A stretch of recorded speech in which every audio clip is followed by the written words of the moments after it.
Good morning class 9th chapter first matter in our surrounding. Dear student, इससे first video में हमने matter और उसके डेफिनेशन समझा। मैटर क्या होते हैं, मैटर किन से बने होते हैं। तो बच्चों हमने जाना कि मैटर कितने भी टाइप के हों वे सारे के सारे पार्टिकल से मिलके बने होते हैं। किन से मिलके बने होते हैं बच्चों? पार्टिकल से मिलके। तो बच्चों आज हम मैटर के फिजिकल प्रॉपर्टीज़ को समझेंगे, फिजिकल नेचर ऑफ मैटर। हमने कल फिजिकल नेचर और केमिकल नेचर के बीच में डिफरेंस भी बताया था कि फिजिकल क्या होता है और केमिकल क्या होता है। फिजिकल जो ऊपरी देखने में ऊपरी से जो उसका रंग है, उसका वजन है, उसका शेप है, ये उसका फिजिकल नेचर है। जबकि जो उसका आंतरिक प्रॉपर्टीज़ होते हैं, मतलब इनर में उसका कौन सा केमिकल बॉन्ड है, किस केमिकल से मिलकर बना हुआ है, ये आपका केमिकल प्रॉपर्टीज़ होता है। तो आज हम देखेंगे topic number 1.1 physical nature of matter, यानी कि मैटर का फिजिकल नेचर। फर्स्ट है बच्चों, matter is made up of particles. जितने भी बच्चों मैटर होते हैं ये आपके पार्टिकल से मिलकर बने हैं। पार्टिकल क्या है? तो बच्चों पार्टिकल्स आपके बहुत ही स्मॉल साइज के वो होते हैं, कण होते हैं। इन कणों के एक के ऊपर एक रखे होने से ही वह पूरा का पूरा मैटर बना होता है। आप ये कैसे समझ सकते हैं कि वो कण से मिलके बने हुए हैं? तो इसके लिए आप देखेंगे, जैसे कि आपका जो घर बना है, ये घर आपके एक एक ईंट से मिलके बनी हुई है। एक एक ईंट किससे मिलके बना हुआ है? मिट्टी का एक एक कण है, मिट्टी के एक रेते के एक छोटे से कण से मिलके बना हुआ है।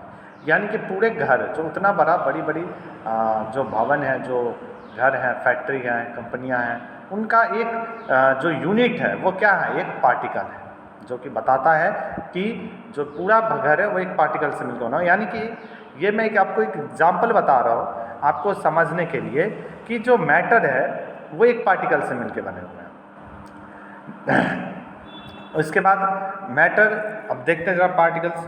For a long time two schools of thought believed regarding the nature of matter. One schools believed matter is to be continuous like a block of wood, whereas the other thought the matter was made up of a particle like sand. यानी बच्चों बहुत समय पहले दो schools में अलग अलग principal थे, अलग अलग थ्योरीज थी कि मैटर किन से मिलके बना हुआ है इनके मानने की। कोई स्कूल उसको ब्लॉक ऑफ वुड से या मिलके बना है ये मानते थे, वहीं दूसरा स्कूल एक छोटे से पार्टिकल से मिलके बना होता है मैटर, ये मानता था, जैसे कि सैंड में होता है। इसका बच्चों, let us perform an activity to decide about the nature of matter, it is continuous और पार्टिकुलेट। अब हम इसके एक्टिविटी के द्वारा समझेंगे कि मैटर का क्या परफॉर्मा है, कैसे हम डिसाइड करते हैं कि मैटर जो है कंटिन्यूअस है या पार्टिकुलर। तो देखते हैं बच्चों एक्टिविटी, नेक्स्ट पेज पे। यहाँ पे बच्चों एक एक्टिविटी है। एक्टिविटी में बच्चों क्या है कि आपको 100 ml का एक बीकर लेना है और उसके बाद उस बीकर को आधे बीकर में आपको पानी में देना है और उसके लेवल को, वाटर के लेवल को आपको मार्क करना है। जैसे कि यहाँ आप देख रहे होंगे कि आपने पहले क्या लिया बच्चों, एक ये बीकर लिया। इस बीकर में आधा इसमें क्या मिला दिया? वाटर मिला दिया। और इसके बाद इसमें आपने क्या मिलाया है? कुछ सॉल्यूट मिला दिया, सॉल्ट। इसमें क्या मिला दिया आपने? सॉल्ट मिला दिया। ठीक है, सॉल्ट मिला सकते हैं या शुगर मिला सकते हैं। तो वाटर लिए थे आपने, उसमें क्या मिला दिया? सॉल्ट मिला दिया। Sugar with the help of a glass rod absorb any change in water level. What do you think has happened to the salt? Where does it disappear? Does the level of water change? फिर आपको ये मतलब experiment में देखना है कि आपके जो मिलाया गया जो वाटर जो आपने मिलाया था, सॉल्ट या फिर शुगर, इससे क्या उसका लेवल बढ़ा वाटर का? मतलब जैसे कि यहाँ देखिए जरा, ये बीकर है, इस बीकर में पहले लेवल वाटर का इतना था, आपके शुगर मिलाने के बाद क्या इसका लेवल जो है वह इतना से क्या ऊपर हुआ या उतने ही पे है? ये आपको एक्सपेरिमेंट करके देखना है। इसके बाद आपको in order to answer these questions we need to use the idea that matter is made up of particle. What was there in the spoon, salt or sugar? How now separate throughout the water? This is listed in figure 1.1. इस figure में बच्चों जो भी आपने water में solute मिलाया वे क्या हो गए, उनके पार्टिकल्स पूरी तरह उस पानी में डिजॉल्व हो गए, यानी कि जितना भी पानी था उसमें ऊपर से नीचे तक वो पानी क्या हो गया, डिजॉल्व हो गया। तो इस तरीके से उसके पार्टिकल्स जो है उसमें वह खो गए सॉल्यूशन में, सॉल्वेंट में। How small these particles of matter, अब आपको वो जो पार्टिकल्स हैं ना वो दिखेंगे नहीं, वो बहुत ही मतलब छोटे होते हैं, उसमें वो गायब हो जाते हैं। तो अब हम समझेंगे कि पार्टिकल्स जो होते हैं इसकी कितनी साइज होती है, कितना बड़ा होता है। ठीक है, तो देखते हैं हम। यहाँ पे बच्चों आप देखिए जरा, एक तरीके से ये भी एक एक्सपेरिमेंट है। इसमें आपके पास ये वाटर है, ठीक है, और इसमें आपको क्या मिलाया गया है, पोटेशियम परमैंगनेट मिलाया गया।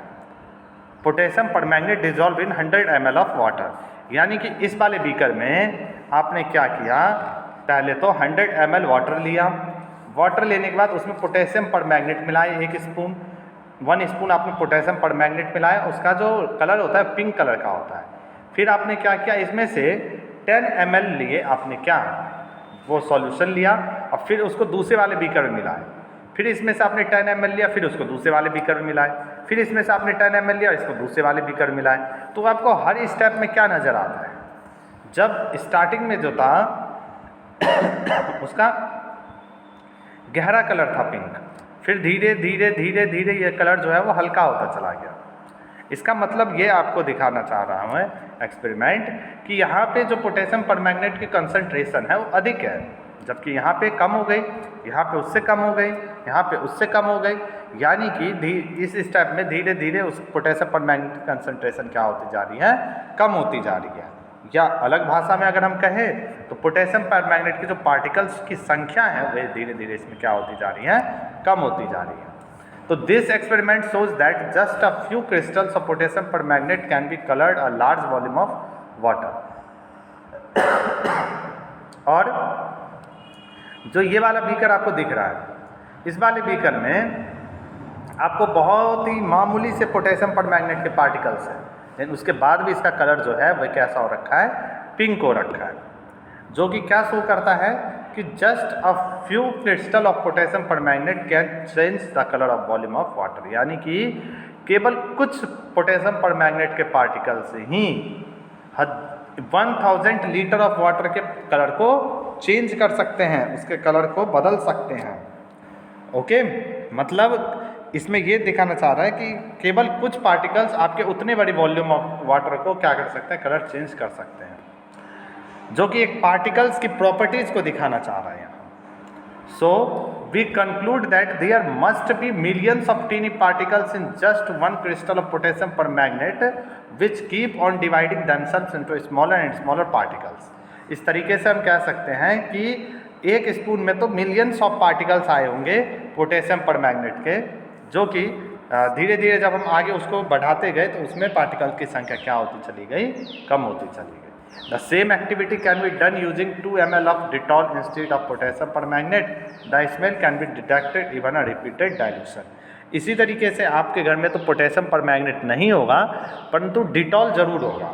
डिटॉल जो होता है बच्चों घर में साफ़ सफाई करने के लिए यूज में लाया जाता है, और साथ ही साथ मेडिसिन में भी डिटॉल का बहुत ज़्यादा उपयोग होता है। तो आप ये एक्सपेरिमेंट ना डिटॉल के साथ भी दोहरा सकते हैं। आप क्या करेंगे, 2 ml पानी लेना, 2 ml वाटर में आपको थोड़ा सा 2 बूंद डालना है डिटॉल, और उसके बाद उसको ऐसे ही रिपीट करनी है 4-5 बार 6 बार उस पानी वाटर को ना रिपीट करना है निकाल के। तो आप देखेंगे कि रिपीटेड करने के बाद भी उसमें आपकी जो डिटॉल की जो स्मेल है वो रह ही जाती है, यानी कि डिटॉल के बस कुछ अमाउंट ऑफ पार्टिकल्स भी हो अगर वाटर में तो वह उस सॉल्यूशन को इफेक्ट डालते हैं, उस पर प्रभाव अपना दिखाते हैं। फिर है बच्चों, the particles of matter are very small, they are small beyond our imagination. Particles जो होते हैं मैटर के बहुत ही ज़्यादा स्मॉल होते हैं, वही हमारी इमेजिनेशन से भी बहुत ज़्यादा स्मॉल होती है। हम इमेजिन भी नहीं कर सकते कितना ज़्यादा स्मॉल है। इतने स्मॉल होने के बावजूद वह अपना प्रभाव, वह अपना इफेक्ट एक बड़े से सॉल्यूशन में डालने के बाद वो ज़रूर दिखाएंगे। ठीक है, तो उनकी इससे हम वैल्यू बता सकते हैं कि पार्टिकल्स जो है वो कितना मतलब वैल्यू है उसका किसी भी सॉल्यूशन में। उसके बाद देखते हैं बच्चों characteristics of particles of matter, यानी कि मैटर के पार्टिकल्स क्या क्या कैरेक्टर है। तो बच्चों इसके पार्टिकल्स की आपके बुक में 3 कैरेक्टर हैं। सबसे पहला है कि particles of matter have space between them, यानी कि जो मैटर के पार्टिकल्स होते हैं उनके बीच में स्पेस होता है।